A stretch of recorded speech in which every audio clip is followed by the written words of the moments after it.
fellow St. Lucians, good evening.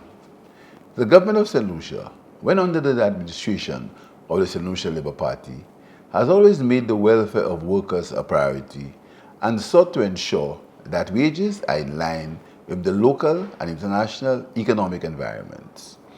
Putting people first is one of the core values and philosophy of the St. Lucia Labour Party. These values have been passed to generations of leaders and will continue to guide my administration's actions. A studied look at history will show that it has mainly been SLP-anchored governments that have championed transformative pro-worker legislation in St. Lucia. The Wages Council Ordinance No. 1 of 1952 was passed by the Sir George F. L. Charles administration. There were further amendments by Sir John M. Compton from 1965 to 1970. Decades later, it was the Dr. Kenny B. Anthony administration that passed far-reaching changes in labor legislation by enacting 4 critical pieces of legislation between 1999 and 2006. The Minimum Wage Act No. 27 of 1999, allowing for the creation of the Minimum Wage Commission. The Equality of Opportunity in Employment Act No. 9 of 2000, allowing for equal pay for men and women in the same occupation. The right to trade union representation when supported by the majority in the workplace. And 4, the exemption of income tax on service charge and tips by guests to hotel employees. You will recall that the previous administration deferred back pay due to public sector workers for salary increases negotiated for the triennium 2019 to 2022.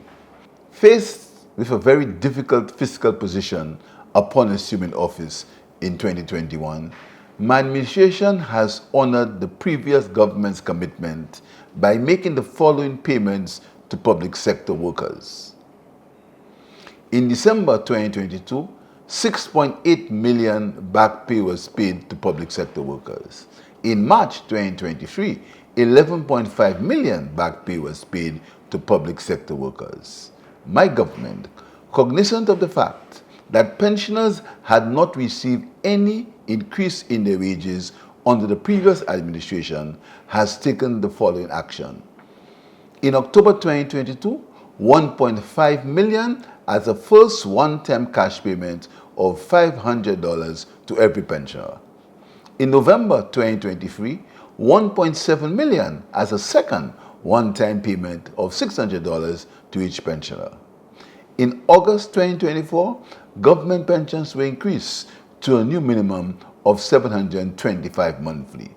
The minimum pension earned by NIC contributors was increased to $500 monthly.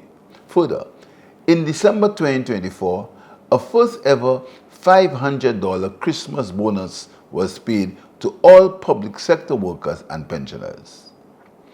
In September 2022, the Minimum Wage Commission, comprising representatives of trade unions and the private and public sector, was approved by the Cabinet and appointed by the Minister of Labour to make recommendations for the enactment of a minimum livable wage for all workers.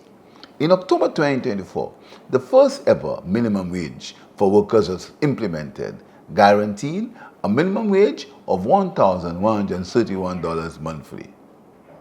My government is aware of the impact of imported inflation and continues to implement measures that seek to reduce the burden of the cost of living for working families on our island.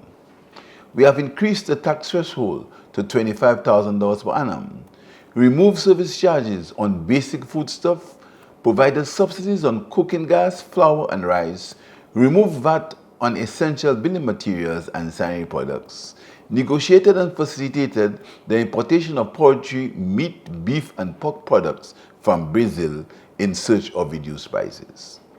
It is because of the government's concern for the burden of imported inflation on workers and their families that I urged and thanked the unions and the GNT to negotiate the best possible deal under current economic circumstances for the workers of St. Lucia. In December 2024, the government negotiating team successfully completed negotiations with the Trade Union Federation representing workers from the following organizations: the St. Lucia Civil Service Association, the St. Lucia Fire Service Association, St. Lucia Medical and Dental Association, St. Lucia Nurses Association, St. Lucia Teachers Union, the Viewford Dock and General Workers Union. The Cabinet approved the agreement reached by the government negotiating team in January 2025. In February 2025, the Bodily Correctional Officers Association accepted the wage proposal.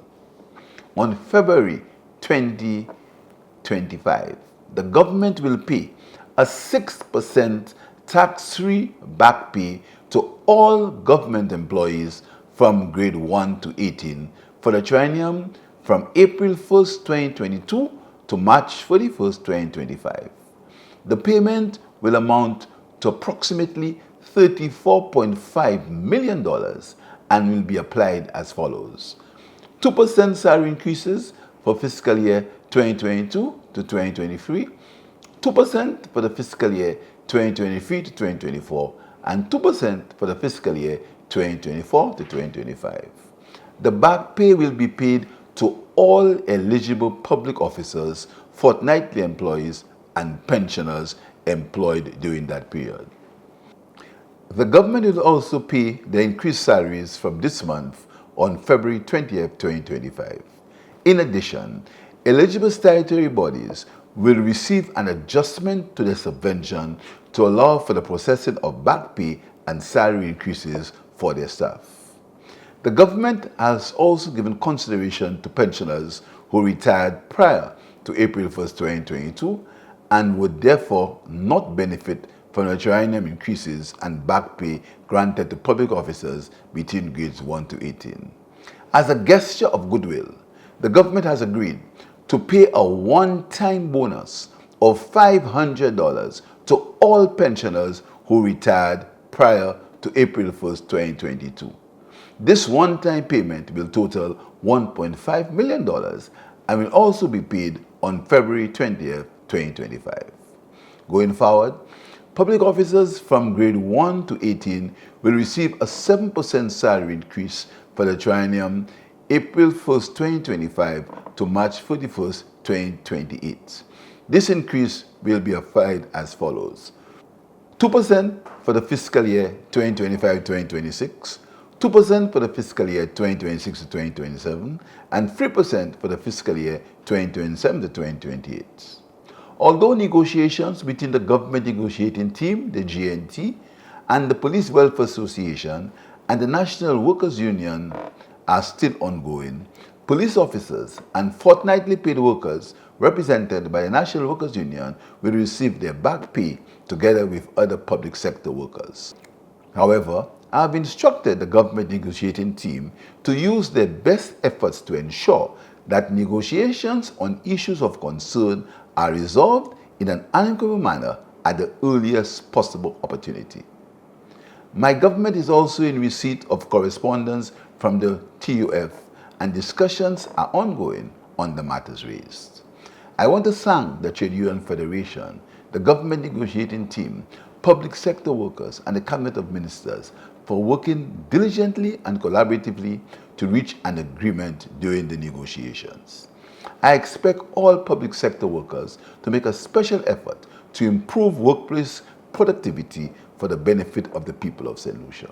My administration remains committed to the welfare of all workers and to the overall development of our country. Happy 46th Independence Anniversary to the people of St. Lucia. I thank you.